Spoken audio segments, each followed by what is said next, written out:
Thank you for giving me an opportunity to speak on this bill. Sir 22 lakh बच्चे रोज 18 घंटे की मेहनत, एक 3 घंटे का एग्जाम, लेकिन एक कैमरा फोन, व्हाट्सएप पर एक मैसेज, टेलीग्राम पर एक पीडीएफ, रात 2 बजे पेपर लीक, सब खत्म, स्टूडेंट की सारी मेहनत बर्बाद. Therefore, sir, I rise today to speak wholeheartedly in support of the students of India and to welcome the Public Examination Amendment Bill 2026. Sir, paper leak जैसी सीरियस बीमारी का परमानेंट इलाज करना होगा. जैसे कैंसर का इलाज क्रोसिन खिलाकर नहीं किया जा सकता, ठीक वैसे ही पेपर लीक जैसी प्रॉब्लम का इलाज मीडिया साउंड बाइट से नहीं बल्कि इंस्टीट्यूशनल सॉल्यूशन से होगा, जो आज हमारी सरकार इस बिल के माध्यम से करने जा रही है by introducing India's first ever anti paper leak framework. सबसे पहले मैं नीट के स्टूडेंट्स को कुछ कहना चाहूंगा.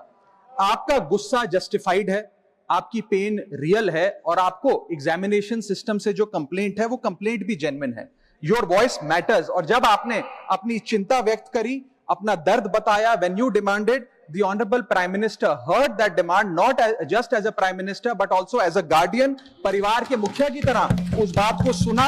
Students demanded, government acted, historic decisions taken, systems changed. Sir, जब एक स्टूडेंट नीट जैसे पब्लिक एग्जाम की प्रिपरेशन करता है तब वो अकेला तैयारी नहीं करता, उसका पूरा परिवार प्रिपरेशन करता है. माँ अपनी छोटी छोटी जरूरतें रोक देती है, घर का बजट कम करती है.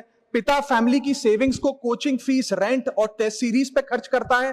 फैमिलीज को लोन तक लेना पड़ता है. और स्टूडेंट खुद कोटा, जयपुर, चंडीगढ़, दिल्ली, पटना जैसे शहरों में जाकर घर से दूर रहता है. दिन में 18 घंटे पढ़ता है, रात 2 बजे तक पढ़ाई करता है और फिर अलार्म लगाकर सुबह 5 बजे क्लासेस के लिए उठ जाता है.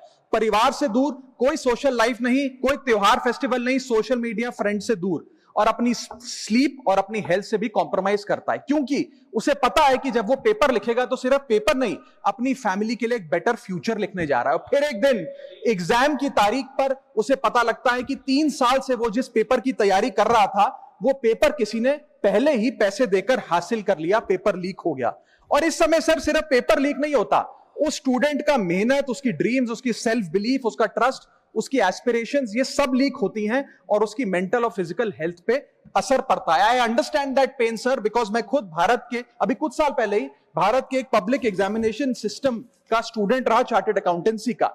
And sir, because I have spent enough time in this house critiquing the government, I have earned the right to say my next sentence with full conviction and sincerity कि जब बात स्टूडेंट्स की आई, when it came to our students and the youth of India, the government heard, the government actioned and the government delivered. Students का feedback लिया, students की demands को honour किया और ये डेमोन्स्ट्रेट किया कि सरकार स्टूडेंट्स के साथ खड़ी है. जिस उम्मीद के साथ स्टूडेंट्स ने अपनी मांग प्राइम मिनिस्टर साहब के सामने रखी, उस चिंता को, उस दर्द को समझते हुए तमाम एक्शन लिए गए, तमाम स्टेप्स लिए गए, जैसे कि शॉर्ट टर्म और long term steps. Number 1, paper leak के बाद इमीडिएटली री एग्जाम कराया गया ताकि साल बर्बाद ना हो. जांच सीबीआई को सौंपी, एसआईटी का गठन हुआ, स्पेशल इन्वेस्टिगेशन टीम, जिसने 13 लोग मेन किंगपिन समेत गिरफ्तार किए. मात्र 75 दिन में, आज से 2 दिन पहले जब 75 दिन पूरे हुए जांच के, चार्जशीट भी फास्ट ट्रैक कोर्ट में दर्ज करा दी गई. जांच को महीनों सालों लटकाया नहीं. 47 नेशनल टेस्टिंग एजेंसी के ऑफिसर्स को शंट आउट किया गया.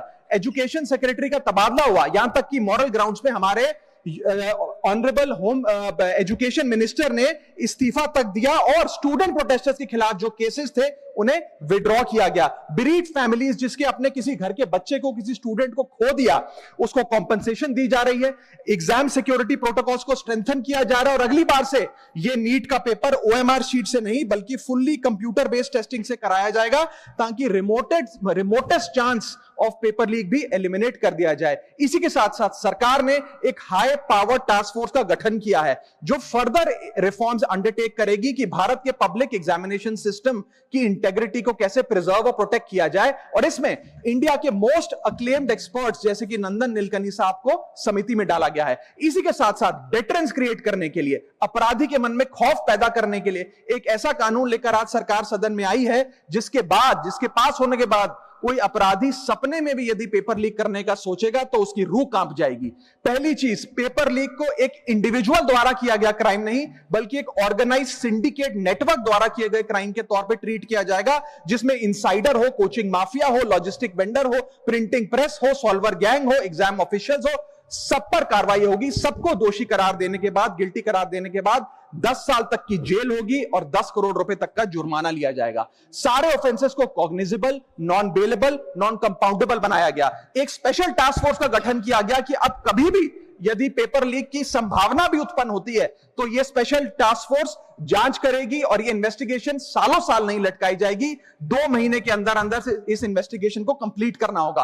और इसी के साथ साथ फास्ट ट्रैक कोर्ट्स का गठन किया जो ये इंश्योर करेंगे कि इसमें स्पीडी ट्रायल हो, डे टू डे ट्रायल हो, स्पेशल पब्लिक प्रोसिक्यूटर होगा, 3 महीने में पनिशमेंट सुनाई जाएगी। सर मैं बता दूं, हमारे देश में fast track courts heinous crimes के लिए बने हैं, जैसे कि क्राइम्स अगेंस्ट वुमेन, रेप और पॉस्को जैसे अपराध के लिए। आज हमने पेपर लीक को उस हीनियस क्राइम्स की कैटेगरी में ला खड़ा किया है सर। इसी के साथ साथ सर इंस्टीट्यूशनल और systematic reforms will demonstrate zero tolerance towards paper leak, और इससे भारत की इंडियन पब्लिक एग्जामिनेशन सिस्टम की इंटेग्रिटी को हम प्रिजर्व और प्रोटेक्ट कर पाएंगे। ये सब इसलिए हुआ because sir there is nothing more important than the students and their future.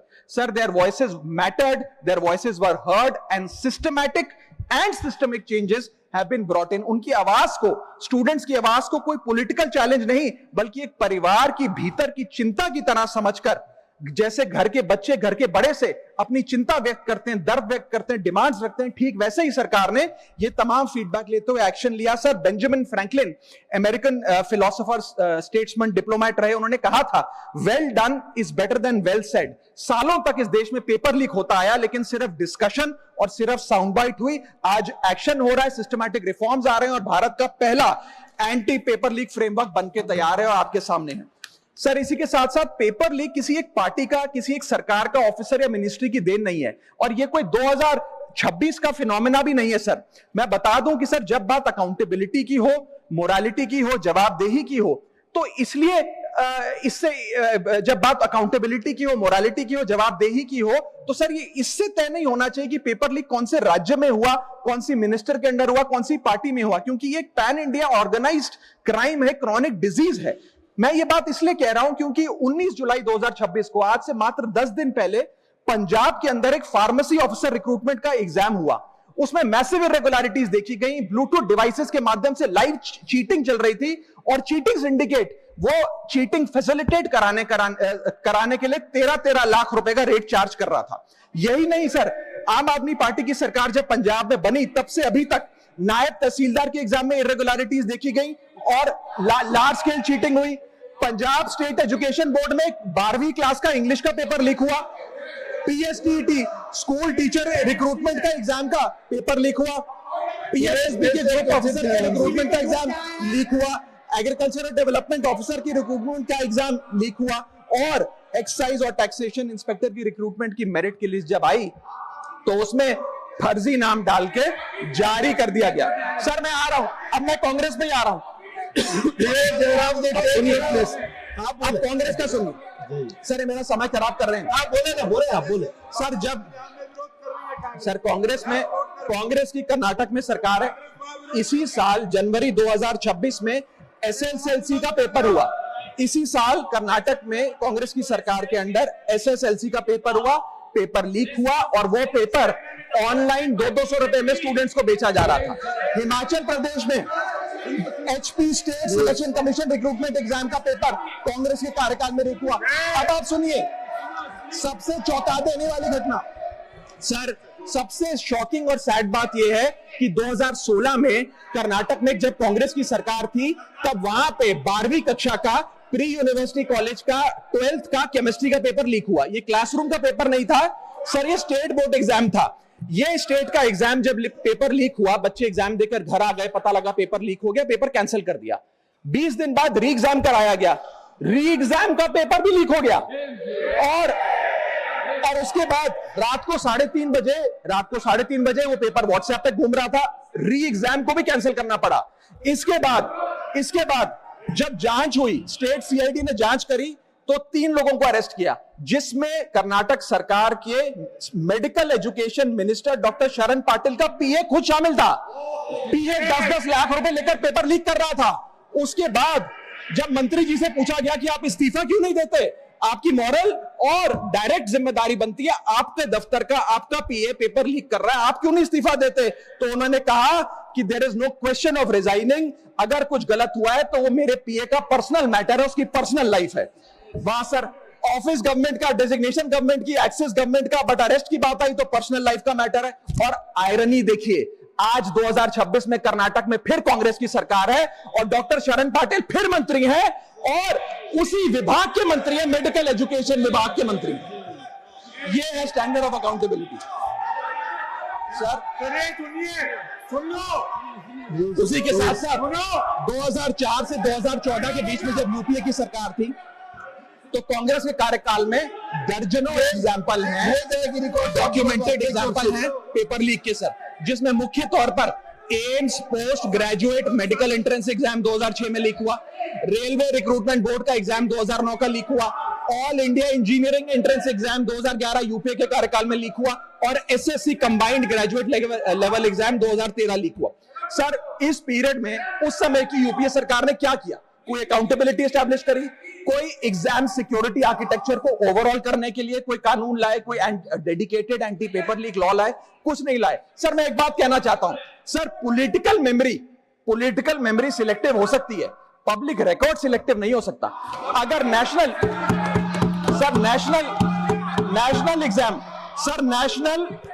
Exam का पेपर लीक अगर नेशनल क्राइसिस है, जो कि है, तो सर ऑपोजिशन रूल्ड स्टेट का पेपर लीक एक लोकल इंसिडेंट कैसे हो सकता है? सर स्टूडेंट में तो फर्क नहीं होता। अगर नीट के स्टूडेंट्स का पेन जेन्युइन है, जो कि जेन्युइन है, तो सर पंजाब के फार्मेसी एग्जाम के स्टूडेंट्स का और कर्नाटक के एसएलसी एग्जाम के स्टूडेंट्स का पेन भी जेन्युइन है। स्टूडेंट का पेन पार्टी देखकर चेंज नहीं होता और ठीक उसी तरह रिफॉर्म और अकाउंटेबिलिटी भी पार्टी देखकर चेंज नहीं हो सकती। अब स्टूडेंट्स के बारे में कुछ कहना चाहता हूं सर। देयर वॉइस मैटर्स, उनकी मांगे जायज हैं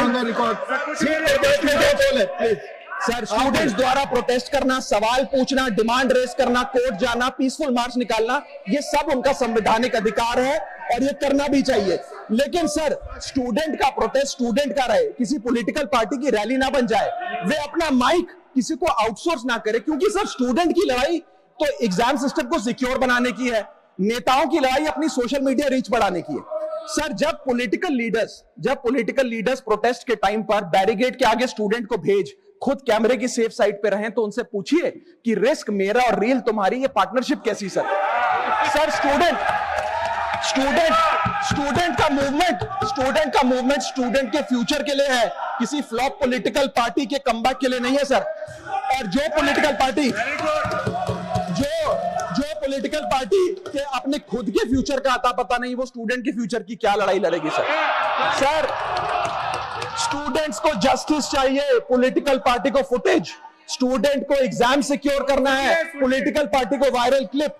स्टूडेंट का सवाल फ्यूचर का है, नेता का कैलकुलेशन अगले इलेक्शन का। इसीलिए मैं ऑपोजिशन पार्टीज को कहना चाहता हूं, don't use students emotion for your political promotion. ये लड़ाई बीजेपी वर्सेस कांग्रेस नहीं है, ये लड़ाई मेरिट वर्सेस माफिया की है, मेहनत वर्सेस सेटिंग की है। और सर एक बात और, सर आज हमारे स्टूडेंट्स पर पढ़ाई का बहुत स्ट्रेस है। हमारे समाज ने, हमारी सोसाइटी ने आज बच्चों का, क्योंकि हम बेस्ट चाहते हैं, अपनी बच्चों से पढ़ाई संबंधित एक्सपेक्टेशन को प्रेशर में बदल दिया है। और ये प्रेशर सर स्कूल से ही शुरू हो जाता है। जब बच्चा 10वीं क्लास का बोर्ड का एग्जाम दे रहा होता है तो बोला जाता है ये क्रिटिकल ईयर है, अच्छे मार्क्स लाने हैं, नहीं तो स्ट्रीम नहीं मिलेगी, पूरा करियर बर्बाद हो जाएगा। 12वीं क्लास में जाता है तो प्रेशर और बढ़ता है, बोला जाता है ये लाइफ का टर्निंग पॉइंट है, आगे की जिंदगी कैसे डिसाइड होगी। जेई, नीट, सीयूईटी, तमाम एंट्रेंस एग्जाम की तैयारी का प्रेशर अलग। और सर जब कॉलेज पहुंचता है तो एक अलग ही लेवल का प्रेशर होता है। उसको बोला जाता है सीजीपीए ठीक रखो वरना प्लेसमेंट नहीं मिलेगी। ये पूरी लाइफ का सवाल है, करियर का सवाल है। हर स्टेज पर प्रेशर का सिलेबस बढ़ता जाता है। और ओवरऑल सर इंडिया में कंपटीशन बहुत फास्ट स्पीड पे बढ़ रहा है, लेकिन उसी के साथ साथ कंपैरिजन भी बहुत फास्ट स्पीड पे बढ़ रहा है। सबसे पहले जब बच्चा स्कूल जाता है तो अपने स्कूलमेट्स, क्लासमेट से कंपैरिजन होता है। कोचिंग सेंटर जाता है तो वहां कोचिंग सेंटर के स्टूडेंट से कंपैरिजन होता है, ऑल इंडिया रैंकर से कंपैरिजन होता है, घर आता है तो पड़ोसी और रिश्तेदारों के बच्चों से कंपैरिजन होता है। ये कंपैरिजन मोटिवेशन नहीं सर, प्रेशर और स्ट्रेस में बदलता जा रहा है। सर जैसे 3 इडियट्स पिक्चर में कहा था ना, काबिल बनो, कामयाबी झक मारकर पीछे आएगी, ठीक उसी तरह समाज को, हम सबको, अगर कोई स्टूडेंट चिंतित दिखे, स्ट्रेस में दिखे, उसे कहना चाहिए कि एग्जाम इंपॉर्टेंट है लेकिन तुम एग्जाम से ज्यादा इंपॉर्टेंट हो सर, क्योंकि घर स्टूडेंट का सेफ स्पेस होना चाहिए सर, दूसरा एग्जाम सेंटर नहीं। और एक रैंक रिजल्ट डिसाइड कर सकती है बच्चे का, उसका फ्यूचर नहीं, वैल्यू नहीं, उसकी पूरी जिंदगी नहीं। और अंत में sir, I just take 1 more minute sir, अंत में मैं अपने वेल विशर्स को भी कुछ कहना चाहूंगा, जो पिछले कुछ समय से मुझे कह रहे थे कि राघव आप नीट के इशू पर कब बोलोगे, आपको हम सुनना चाहते हैं। मैं बड़ी हम्बली कहना चाहता हूं सर, जब मैं ऑपोजिशन में बैठता था तब सवाल मेरा हथियार था, आज मैं ट्रेजरी बेंचेस पर बैठता हूं, आज सोल्यूशन मेरी जिम्मेदारी है। मैं भी रोज कैमरे के सामने आकर साउंड बाइट दे सकता था, लेकिन मुझे हेडलाइन नहीं सर, मुझे आउटकम चाहिए। और जब मैं ऑपोजिशन में था तब मेरा काम इशू रेस करना और सवाल उठाना था, और पूरा सदन और आप जानते हैं मैंने वो काम पूरी ईमानदारी से किया। लेकिन आज मेरा रोल कैमरा के सामने अटेंडेंस लगाने का नहीं है, मेरा role is my focus is to fix the system. इसीलिए मैंने अपने आप से एक वादा किया, I made a promise to myself कि मैं इस मुद्दे पर पार्लियामेंट में बोलूंगा, और उस दिन बोलूंगा जिस दिन हम प्रॉब्लम सॉल्व कर रहे होंगे, सोल्यूशन लेकर आएंगे, when the system is getting fixed. And today is that historic day when the system is getting fixed. और सर, बिकॉज आज जो रिफॉर्म्स हम लेकर आए हैं, जो सरकार सदन में लेकर आई है, वो इतने जरूरी हैं क्योंकि इन रिफॉर्म से सिस्टम और मजबूत होगा, पेपर और सिक्योर होगा, एग्जाम फेयर होगा, मेरिट का सम्मान होगा, माफिया जेल में होगा, सरकार पहरेदार होगी, कार्रवाई दमदार होगी, स्टूडेंट्स की जीत होगी, माफिया की हार होगी। जय हिंद।